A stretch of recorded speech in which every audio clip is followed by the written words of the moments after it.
Ku izina rya Data n'irya Mwana n'irya Mutima Mweranda, amen. Bene wacu dusangiye ukwemera muri Yezu Kristu, ndabaramukije. Mu izina rya Yezu Kristu nitugire Kristu. Turasabikanye ijambo ry'Imana dusanga muri Bibiliya mu gitabo ca Yohani wa mbere.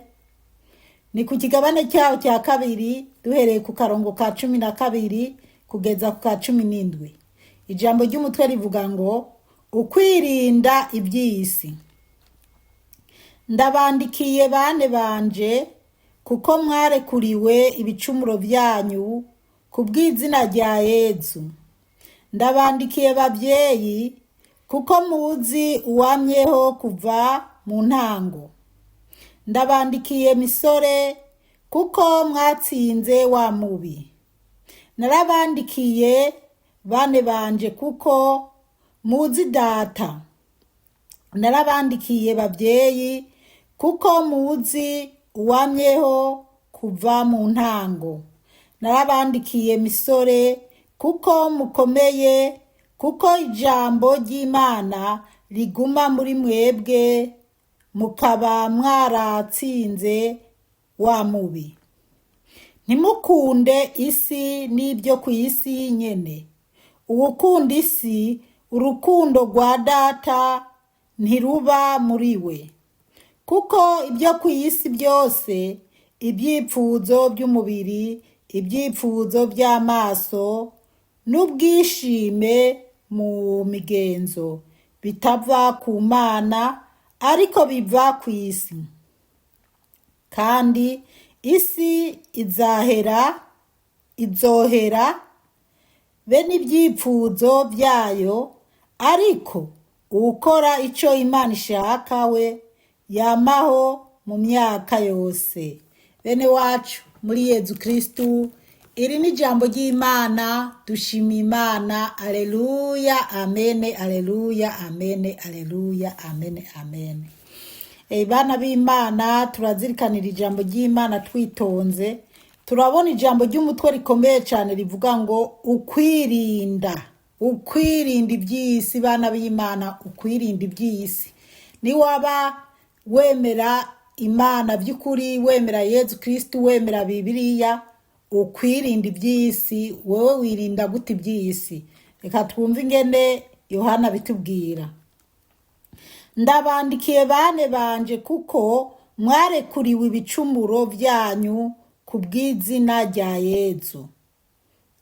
Yabandikira ngo kuko barekuriwe ibicumuro byabo kubw'izina rya Yezu. Izina rya Yezu niryo dukirizwamo, niryo wemeye Yezu Kristu, ibicumuro byawe ubirekurirwa. Ariko kuvuga ngo nemera Yezu, ku mugoroba ugacuza gusambana, canke ukaca wibeta kwica umuntu, canke kwiba ibintu by'abandi, canke ukitwara nabi, ntabwo uri uwa Yezu Kristu. 13 havuga ngo ndabandikiye bavyeyi kuko muzi uwamyeho kuva mu ntango. Ngo yarabandikiye abavyeyi, abapapa n'abamama bamaze kuvyara. Ndabandikiye misore kuko mwatsinze wa mubi. N'abasore yarabandikiye ngo kuko batsinze umubi. No kuvuga abo bapapa, abo bamama, abo nabemera Yezu Kristu, bakunda Yezu, yarabandikira kugira baremeshe, kugira bamenye ingene bitwara, ntibasubira inyuma. 14 narabandikiye bane banje kuko muzi Data. Akavuga ati yarabandikiye bane banje, twese turimwo, kuko turazi Imana. Hariho ibihugu, hariho uduce bataramenya Imana, bataramenya Yezu Kristu. Abo rero urumva, abo ntibaramenya ijambo ry'Imana. Mugabo wewe wamenye Yezu Kristu, wewe wamenye Imana, wumve ko kwemera Yezu Kristu nicyo cyagukijije akabi kose. Hajya tubatizwa, hajya dukomezwa, hajya tugenda tukirega canke tukigaya, nibyo bitugira abana ba Yezu Kristu. Niyo mpamvu Yohana avuga ati bana banje, kugira twumve ko turi kumwe n'abajya biboneye Yezu, bajya babanye na Yezu Kristu, arabandikira akabaremesha. None rero bariya yavyandikira kiya gihe, twebwe se natwe rero biradushikiriye, kandi si ubwa mbere si ubwa kabiri wumvise aya majambo, tuguma tuyasubiramwo kugira tugume twibuka urukundo rw'Imana, tugume twibuka ko Yezu Kristu ari we yaducunguye, ko abamwemera bose ari we yabambye ibyaha byacu, ku bamwemera bagaye ibyaha byabo. Buriya hakomeye ntiturahagera. Kuko muzi data, narabandikiye babyeyi kuko muzi uwamyeho kuva mu ntango. Ngo kuko muzi uwamyeho kuva mu ntango, hariho utazi uwamyeho kuva mu ntango. Ngo kuva na mbere hose jambo yariho, ngo kandi nta kintu na kimwe cyaremwe kitaremwe na jambo. Jambo rero ni Yezu Kristu. Ubwo rero ndibaza ko twese ubwo tubihuriyeko. Narabandikiye misore kuko mukomeye, kuko ijambo ry'Imana riguma muri mwebwe, mukaba mwaratsinze wa mubi. Bana b'Imana, yandikiye aba basore arababwira ati ijambo ry'Imana riguma muri mwebwe. Aba basore boba barabaye muri babandi bagiye batoteza abakristu, boba barabaye muri babandi bararira ngo Yezu ntazubuke, canke se bamwe batemera Yezu Kristu, ariko ubu baramumenye, barazi neza urukundo rwa Yezu. 15 kuko bavuga ngo kuko mwatsinze wa mubi. Baratsinze ibyaha. Twibukanye Paulo yari umugome, yari mubi, mugabo nyuma yahindutse kuba mwiza gusumba. Rero abatsinze uwo mubi, Paulo yaratsinze umubi, yaratsinze Satani, kuko yatotejwe nabo mu muryango wiwe, n'abandi bantu bavuga ati Paulo wapi aradutanya urugamba, bakimwita Sauli, yaradutanya urugamba. Ariko yaratsinze kuko yavavanuye no gutoteza abakristo, abana b'Imana, agasanga Yezu Kristu, akumva ijwi rya Yezu Kristu. Si twese Yezu azohamagara ati uri kurama, uri kurakora ibi, uri kuragira ibiki, ariko wowe wegereye Yezu Kristu ugasenga, ukitonda, urabimenya neza, uramenya neza ukuri kose kwa Yezu Kristu. Haleluya, amen. 15 hakavuga ngo ntimukunde isi n'ibyo ku isi nyene. Bana b'Imana rero ubu niho tugiye gushika ahantu haryoshe cyane, hari amajambo akomeye. Aha rero aravuga ngo nimukunde Imana, ntimukunde murantunga gato, ntimukunde isi n'ibyo ku isi nyene. Arabagabisha ngo ntibakunde iby'isi, ngo bakunde isi n'ibyo ku isi. Jewe burya haranyuze bana b'Imana, ntimukunde isi n'ibyo ku isi nyene. Ngo ntimukunde isi n'ibyo ku isi nyene. Bana b'Imana, ntidukwiye kugundira iyi si. Iki kintu kirakomeye cyane. Abantu bose benshi dukunda isi, ariko Yohana avuga ati ntimukunde isi, ntimukunde n'iby'isi. Rero bana b'Imana, turakunda isi, tukihambirira ku isi, tugakunda n'iby'isi, kandi ata myaka 100 canke umugani wa wundi nta myaka 1000, nta myaka 100, nta myaka 100 na. uw'inanase ni imyaka 100. Abari mu rugero nk'ubwo ndimo bobo bakiri mu myaka 50, musi ya 50, musi ya 80, ni bake bazogera ku myaka 80 canke 90. Rero bana b'Imana, isi ntidukwiye gushwana n'abavukanyi. Kuvuga abavukanyi si ukuvuga abavukanyi twose ibere rimwe canke dusangiye papa. Oya, wewe uri umuvukanyi wanje, uwo ari we wese. Nikimenyamenya abana b'Imana, murabona ubuko twese twivangavanze. Ibi byose ni intumbero y'Imana. Abazungu, abadimudimu, abirabure, twese twaravangavanganya, abagufi n'abarebare. Kuko ugiye kuraba, hariho ibihugu usanga birimo abantu bagufi pe, hakaba n'ibihugu usanga birimo abantu barebare. Mu bantu barebare ndimo, mugabo ndabyo uko ndeha muri Afrika, kubera hariho abumenga uburebure bwanje bwaranabangamira.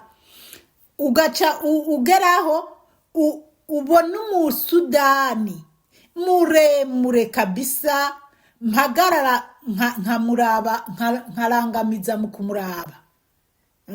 Rero ni kubera iki? Imana irema uko ishaka, Imana yaturemye uko ishaka. Rero ubu twaravangavanganye, isi yose turavangavanganye, nta gihugu wosangamwo ubwoko bumwe. Mugaba abantu tukankana, abarundi tukankana, twankana ngo naka n'umututsi kazi n'umututsi, naka n'umuhutu kazi naka n'umuhutu, naka n'umutwa. Abatwa bobo ntibakunzwe no kuvugwa, Imana ibihezagirire cyane. Ariko bana b'Imana, ngo ntidukunde isi n'iby'isi, kuko iyi si ni ntizanyo y'akanya gato yo kuhaca kugira tuwigorore n'Imana, tuze dushikira ubuhigwe budahera. Twaragororokeye Imana, bitunaniye ni kibazo. Reka tubandanye. Uwukunda isi, urukundo rwa data ntiruba muri we. Bana b'Imana, Imana iduhe gutahura cyane. Ngo uwukunda isi, ngo urukundo rw'Imana ntiruba muri we. Ego, irabe rero yuko udakunda isi. Nshuti yanje, wowe ukunda isi, irabe. Niba ukunda isi, urukundo rw'Imana ntiruri muri wewe. Wohava wibaza ati sindayikunda. Urakunda isi, niba uzi ko uwo muhereranyije akarimbi mukuri muzura kwegera iwawe, ko nugukunda isi kandi utazopfa ngo uyijane. Urakunda isi, niba ubona ibyadutse byose ati nanje nyene bugijya mpuzu ndayikeneye, ugasanga uri kurashwana n'umugabo canke n'umugore kubera ibintu byo kwambara. Urakunda isi, niba ubona imishatsi yasohotse, ama perike yasohotse, ukumva ko utayarose utari wewe. Urakunda isi kuko wumva ko ibyiza byose byotahi wawe, kandi ntiwiyumvire ko ufise mutoyi wawe canke mukuru wawe canke musaza wawe afise abana baraye ubusa, afise ingorane, afise ibibazo. Turengeye ibyo by'abavukanyi, ntiwiyumvire ko umubanyi wawe afise ingorane, afise imbabura yayimanitse ku bari mu miji, mu banyacyaro iziko ridaherutsemo agacanwa, adaherutse gushira utwo kujya uduharage cyangwa utwo kujya kuziko. Nshuti yanje, Sizipora ndabivuze, ni Yohani yabivuze, kandi uyu Yohani burya rema arakomeye cyane.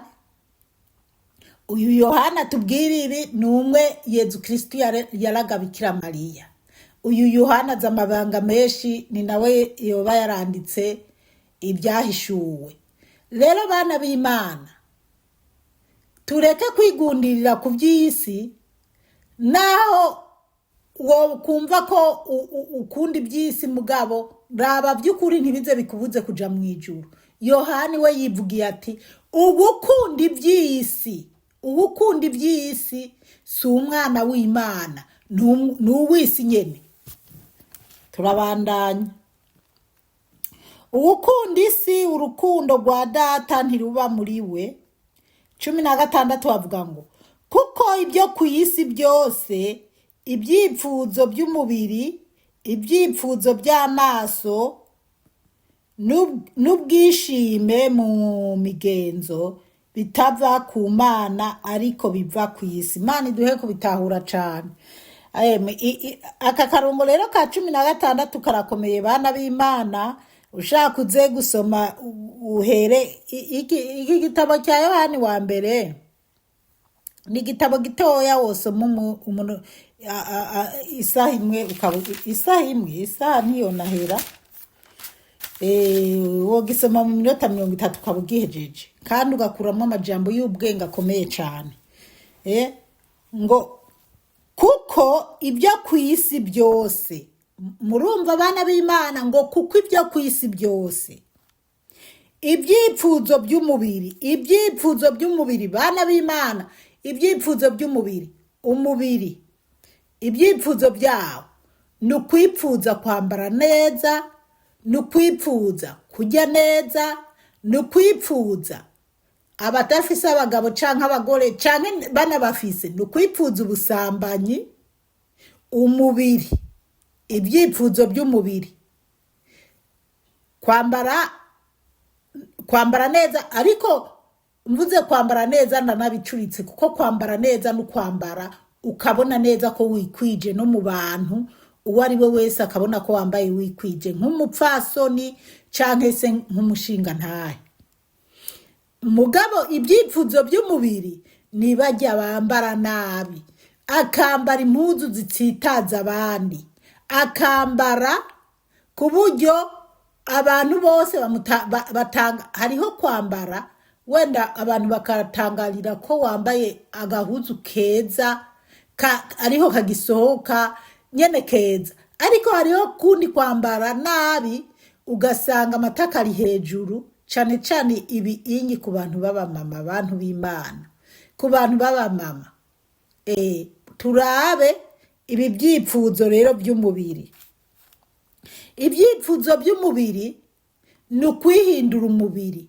Imana yakuremanye ukumva ko umubiri waremanywe atari sawa kabisa. Imana yakwihenze ko yakuremye kudashaka. Aha abana b'Imana, njewe mba mu ntambara n'umukobwa wanje. Umukobwa wanje abona ibyo abandi bagize, ngo mama ngo urumva ngo nanje bigenda, nkamubwira ati mwana wanje soma muri Bibiliya hanaha. Ukabona rimwe arabitahuye, ubundi ntabitahuye nyene, ngo ariko mama ngo none naga mama ngo nanaka ngo ni reka kuraba bajya, irabe hubwo wewe. None we nturi umwana w'Imana, ntiwemera Yezu Kristo te? None wabonye icyo Bibiliya iri kirabikubwirako? Rero Imana iziraduhe hagutahura cyane. Ni intambara kurera abana bo muri iki gihe, ziba ari intambara. Abakeneye kwambara ibisatuye ubushize, musaza we yazanye ibitenge ngo ndodera umudamu wiwe. Musaza we acarambira ati rero igisigaye dodera uyu mushikanje nk'uku nyene. Tuvyumvikana ko n'uwo mukobwa ndamubwira nti aha mu nzu huzuye impuzu namudodeye, yarase kuzambara, ntashoboka, ntagishaka kwambara nk'uko yogombye kwambara nk'umwana w'umukobwa bimukwiye. Babyemeranya yuko nyene ngiye kumudodera. Mugabo musaza we yakuye ukuguru. Ndamubwira ati rero ngira nkate ya mpuzu yawe ndayidoda. Yambwiye ngo reka ndakwereke rero ingene uyidoda, nkagira ni impuzu giye kudodesha nyene ngiye kubona mbona nzaniye impuzu uwundi mwana yabonanye uwundi mwana. Ubwo n'abana b'abakobwa nyene bariko baraja mu rugero nyene ariko nyene bataraba inkumi, bantu b'Imana. Nuko mbona aranzaniye nyampuzu, anyeretse ngo nshaka undodere ngo nk'iyi mpuzu. Ndamwihweza mwana wanje, wewe ndakudodera iyi mpuzu ngo yego ngurumva ngo iyi niyo. Ndamubwira nti urabizi je ndi umukristo te? Urazi ko nubaha Imana? Nje urazi. Ndamwereka impuzu nari narigeze kudoda nataye, ndamwereka ati buriya, ndamwereka amafoto nahora mfise kera. z'impuzu nahora nambara zitobaguye ukuntu, ndababwira nti jewe sishobora kukudodera wewe impuzu imeze gutya, wewe ntabwo nkeneye ko amabere agira hejuru, nta nubwo nkeneye ko amatako yawe agira hejuru, ntayo ndoda. Aranka ko ndamudodera. Murumva rero bana b'Imana, hariho ibintu nyene biba bigize. Basi rero ntagiye kurandira kuri ibyo cyane bivanye n'iminota. Rero kwambara nabi, kwipfuza, kubona abandi bambaye izitabaguritse nawe ukumva ko bokudodera izitabaguritse, ukabona badodeshe zizi ukuboko kumwe nawe kwipfuza kudodesha ukuboko kumwe, ukabona Imana iduhe gutahura cyane bana b'Imana. Ibyo ni ibyipfuzo by'iyi si, ntabwo ari bijyana abantu mu ijuru. Yohani yavuze ati uwukunda data akurikiza amategeko y'Imana, agendera mu bwiza bw'Imana.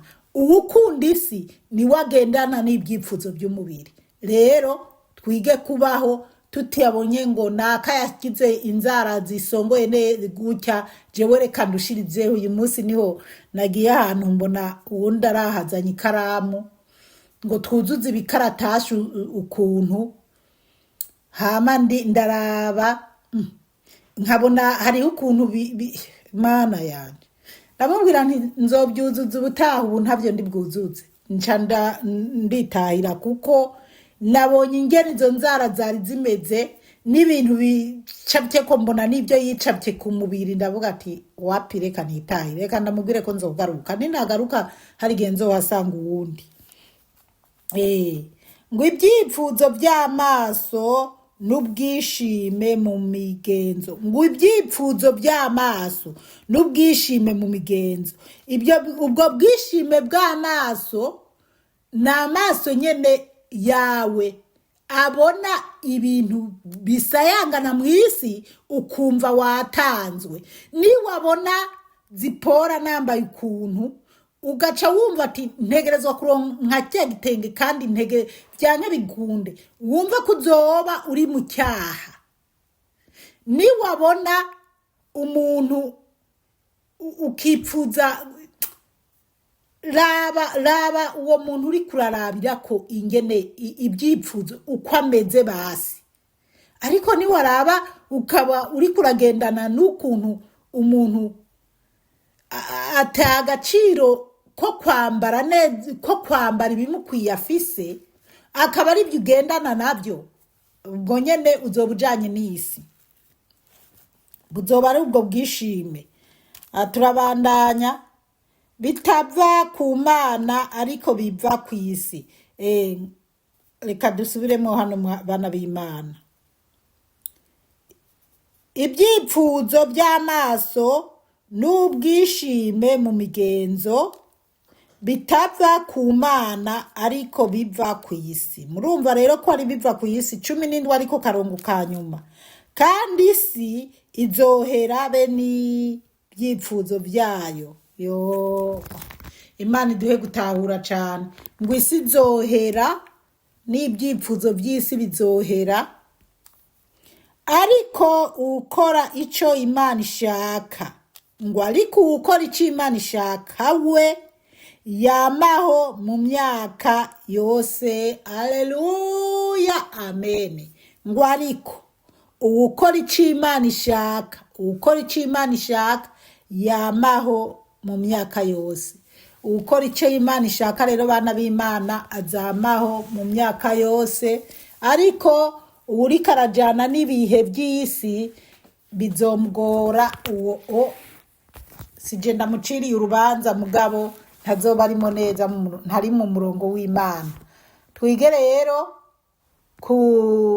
kuraba ibinezera Imana, ntitujane n'iby'isi kandi abahanuzi b'umukama barabiduhaye.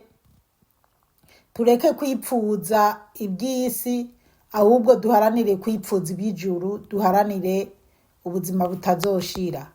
Mwarahezagiwe n'Imana. ku izina rya Data n'irya Mwana n'irya Mutima Mweranda, amen.